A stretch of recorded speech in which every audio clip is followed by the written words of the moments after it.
Las Puertas Verdes, nuestra historia.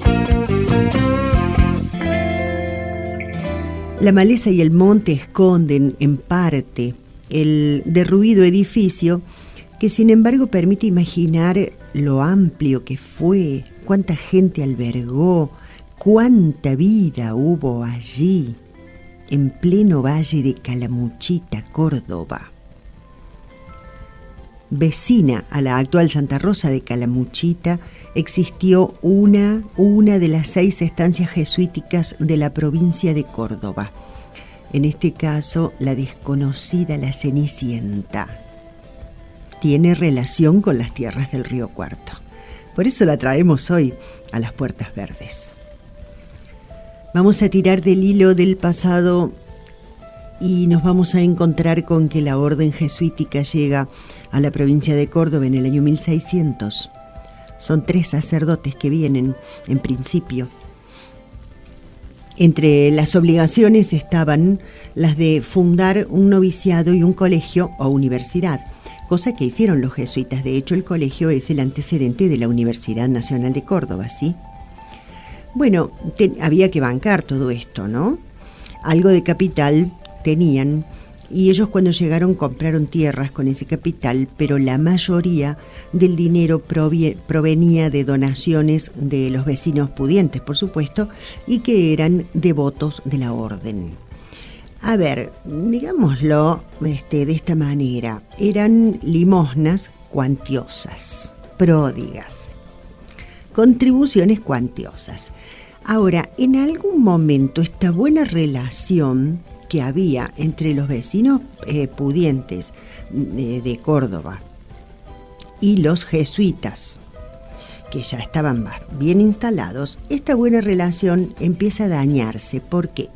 Porque los vecinos ricos eran en general encomenderos, tenían indios, sirvientes o reducidos, de ahí viene el nombre de encomiendas, y empezaron a tener miedo que los sacerdotes, con su prédica evangelizadora, les sublevaran a los indios, les acercaran ideas extrañas y, en consecuencia, ellos, los encomenderos, se quedarían sin mano de obra gratis para sus emprendimientos.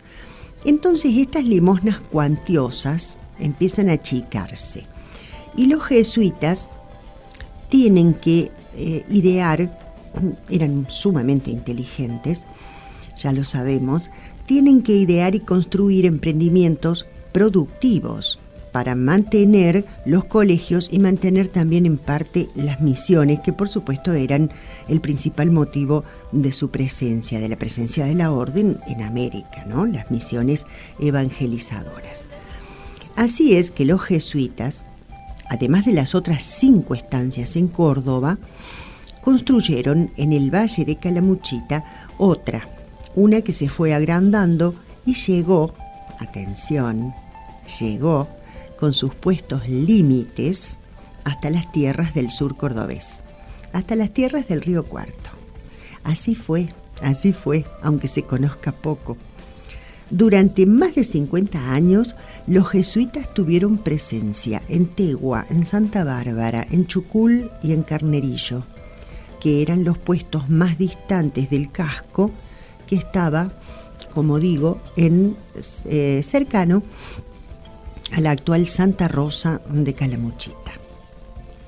La estancia era enorme, se llamó Estancia de San Ignacio de Ejercicios Espirituales.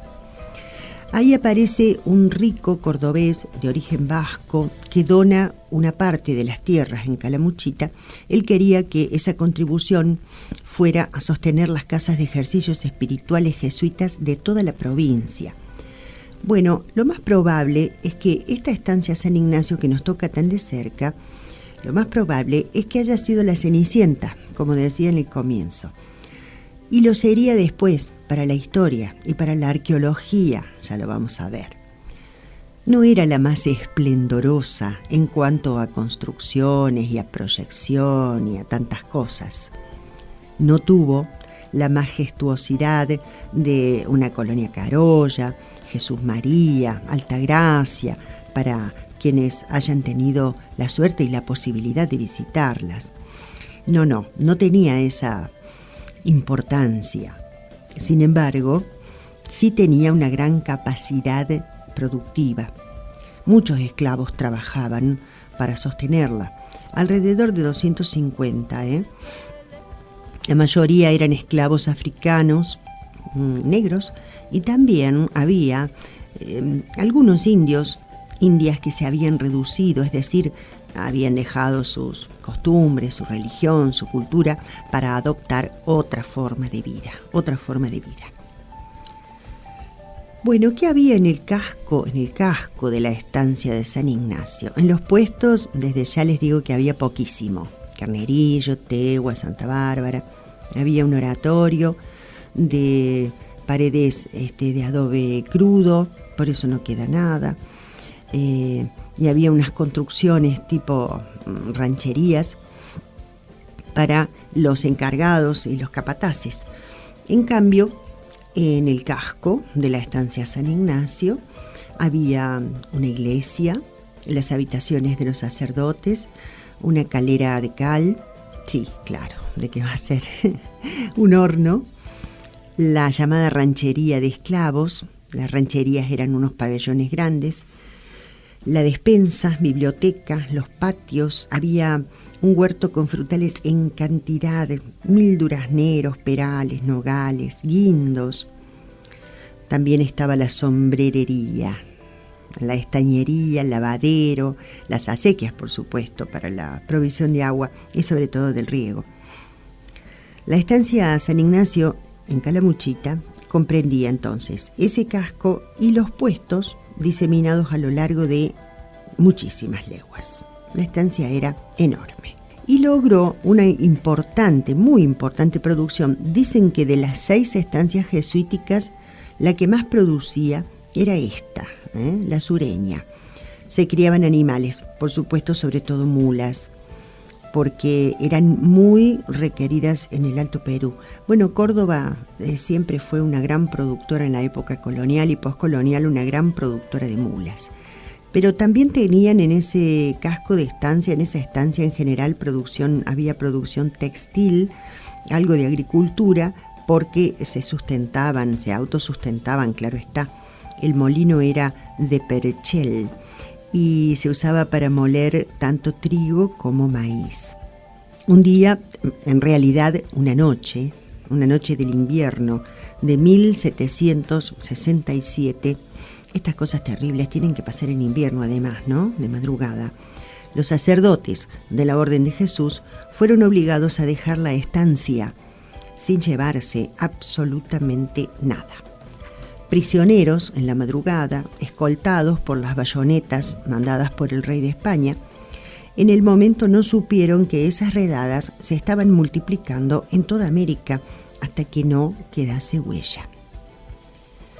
Inmediatamente que hubieran despojado de todo a los sacerdotes, los enviados del rey de España, todavía éramos colonia, 1767, los enviados del rey entraron a saco en las estancias, en los colegios, en los noviciados, para inventariar lo que había y enviarlo a España, donde se lo esperaba con avidez. Crearon precisamente para ese efecto una junta de temporalidades. En realidad, las temporalidades eran la manera en que los jesuitas mencionaban a los bienes terrenales, ¿no? Todos los bienes que ellos tenían o lograban producir en esta tierra eran llamados temporalidades. Entonces, esa junta de requisa también se llamó de temporalidades y era la encargada de registrar por escrito todo lo que había.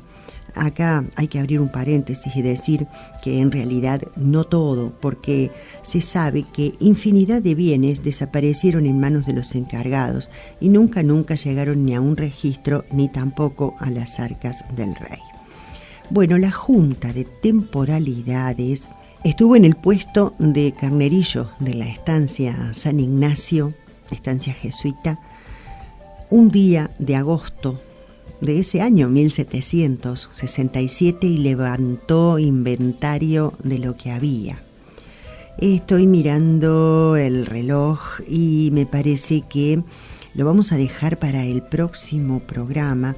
Si a ustedes les parece y me acompañan otra vez y nos acompañan desde la 93.9 para compartir no solo este inventario de los jesuitas, de lo que quedó en un puesto, por ejemplo, el de Carnerillo, sino otras cosas que tienen que ver. Miren, es una historia tan curiosa, la del casco de la estancia jesuítica que llegó hasta acá. Es una historia tan curiosa que tiene, hasta te diría, algún ribete siniestro, si no fuera demasiado fuerte la palabra. ¿Qué fue pasando con esas construcciones que eran muy importantes del casco de la estancia?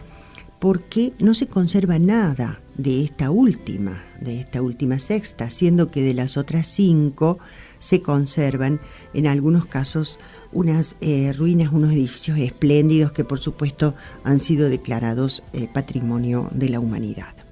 Por ahora lo vamos a dejar ahí, no sin antes agradecer a Roberto Lucero Moriconi, a su historia de Carnerillo, y muy especialmente a Sandra Oviedo por este material que me brindó.